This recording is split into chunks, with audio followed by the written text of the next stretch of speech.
The tourism aspect of our community is one of the largest parts of our economy, and people come here for a variety of reasons.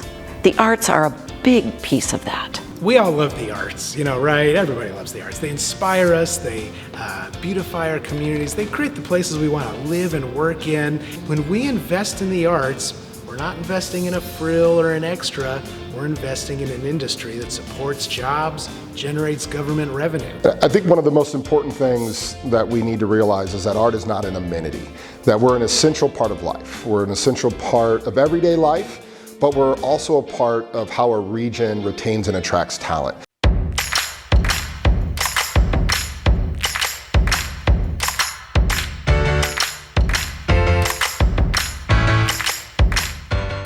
Arts organizations are businesses, and they employ people locally, they purchase goods and services, from other businesses in the community.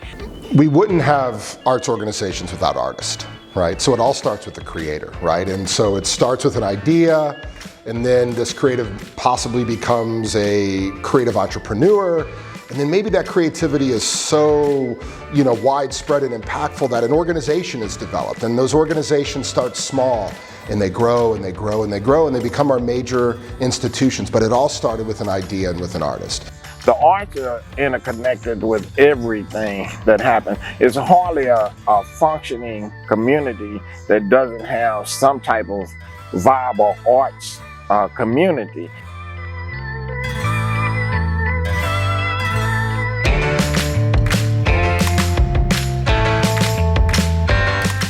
One out of 5 attendees to local arts events come from outside the region. So they're traveling to get here. Every time we go to an arts event, we spend money. We don't just sneak out, see the show and run home.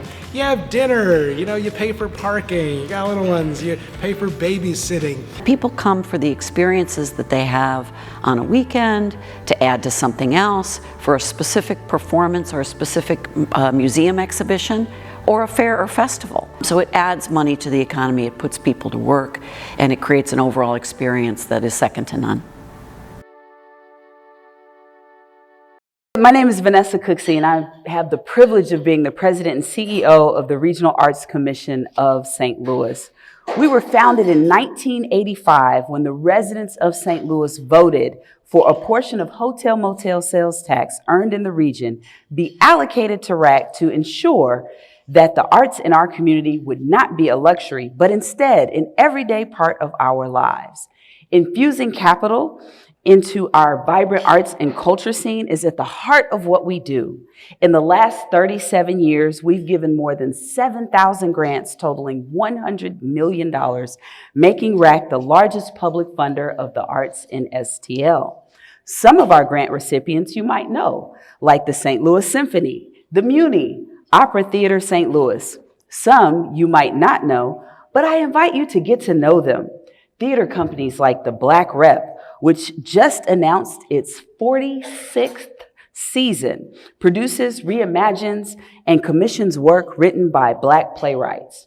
Artists like Kababi Bayak started out as a character artist at Six Flags and is now an internationally renowned visual artist who still lives and works here. Cultural institutions like the National Blues Museum opened their doors just a few years ago and is one of the best blues museums in the world.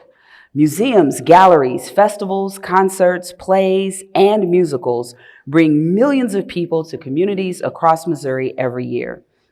As former Missouri Department of Economic Development Director Rob Dixon says in the video, the arts in Missouri are crucial to growing our state's economy. They foster creativity, innovation within our communities, and add to the cultural fabric that makes Missouri one of the best places to live and do business. The arts creates jobs for our citizens, sales for local restaurants and shops, clients for small businesses, and of course helps fill up hotels and Airbnbs. Missouri's nonprofit arts and culture sector generates $1.04 billion in economic activity and supports nearly 32,000 full-time jobs. Research affirms that hospitals who use arts as part of the healing process consistently report faster recovery for their patients. Students who engage in arts in schools have better grades and less behavioral problems. Regions that have robust arts districts helped attract high-quality talent to local companies like Bayer, Worldwide Technologies, Cerner, Hallmark, O'Reilly, State Farm, and more. Missourians who participate in the arts spend an average of $20 extra when attending an event, and that's on top of the cost of admissions. Non-residents spend an average of $40 extra when they attend an event. Multiply those numbers by 21 million arts and culture event attendees, and that's $436 million in local community spending. Furthermore, 80% of Missouri residents believe that the arts are an important part of the local economy and important to their daily lives. Now, you might be asking yourself, where is all this data coming from? Well, every 5 years, Americans for the Arts produces a National Arts and Economic Prosperity Study, aka AEP. The last study conducted, AEP 5, was released in 2015.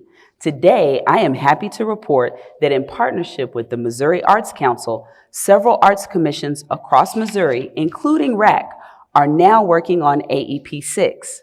It will once again document in unprecedented scope and detail the economic power of our arts and culture sector. Another cornerstone of RAC's work is advocacy. Today, we are a room full of change makers, policy creators, and tourism advocates. We must promote the fact that our local artists and arts organizations need and deserve financial investment. Please support the arts and culture sector by ensuring local arts agencies play a key leadership role in your city's economic and community development initiatives. If our civic and business leaders fail to support a variety of artistic and cultural experiences for all people, not only will Missouri fail to attract new dollars from tourists, but we will also lose local discretionary spending when our residents travel elsewhere to spend their cultural tourism money.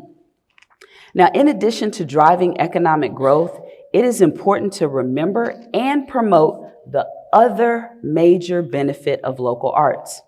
The arts provide significant social value. Now, humor me and travel in your mind's eye. You're welcome to close your eyes if you'd like.